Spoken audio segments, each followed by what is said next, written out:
The discussion will focus on positioning migrants' rights at CSO regional engagement mechanism. So it's related to, for instance, analyzing or a critique as well on the GCM itself from the lens of development justice, which is the core of Asia Pacific CSO regional engagement mechanism.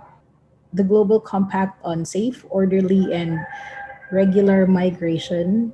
Uh, well, if we scrutinize its general aims, it aims to mitigate the adverse drivers and structural factors that hinder people from building and maintaining sustainable livelihoods in their countries of origin. But more than cushioning the impact of adverse drivers, economic justice, the first foundational shift of development justice, which again is the core framework for of APRCEM, aims to transform and reorient economic systems framed on a human rights based approach, putting primacy on well being rather than profit for a few. Another general goal of GCM is to reduce risks and vulnerabilities of migrants at different stages of migration by respecting and fulfilling their human rights and providing them with care and assistance.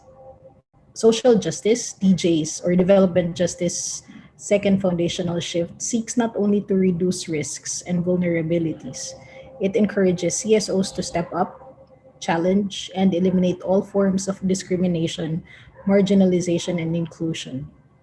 Lastly, while the GCM strives to create conditions that enable migrants to contribute to societies and facilitate their contribution to sustainable development, this does not address gross over concentration of wealth, power, and opportunities. So, consequently, equitability and redistributive measures are not stipulated. Within these premises, the GCM's aims does not place CSOs concerned with migrant issues and diaspora communities as the true means of implementation of the 2030 agenda. And so at engagement mechanisms, there's always talk of systemic barriers. Many underdeveloped countries remain vulnerable to unjust trade and investment agreements spearheaded by US backed IMF World Bank. Its impact on the labor market and the society as a whole has pushed workers to look for greener pastures outside their own countries, despite being relegated to jobs that are what grassroots organizations working with migrants say dirty, dangerous, and demeaning. The rise of right wing populism and authoritarianism, as well as conflicts between competing social hegemonies, drive people away from their countries. And these governments must be held accountable for the refugee crisis in the diaspora. And the refugees and those who are victims of this kind of system, I don't think they're always being stigmatized, but it's the states that have to be accountable for this kind of result.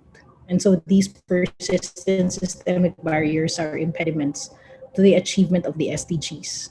And we all know that the GCM is anchored on the Sustainable Development Goals. And so we have to acknowledge these barriers. And CSOs at engagement mechanisms have to acknowledge these barriers for the path towards genuine development because these have to be anchored on concrete, definitive, and people-centered solutions.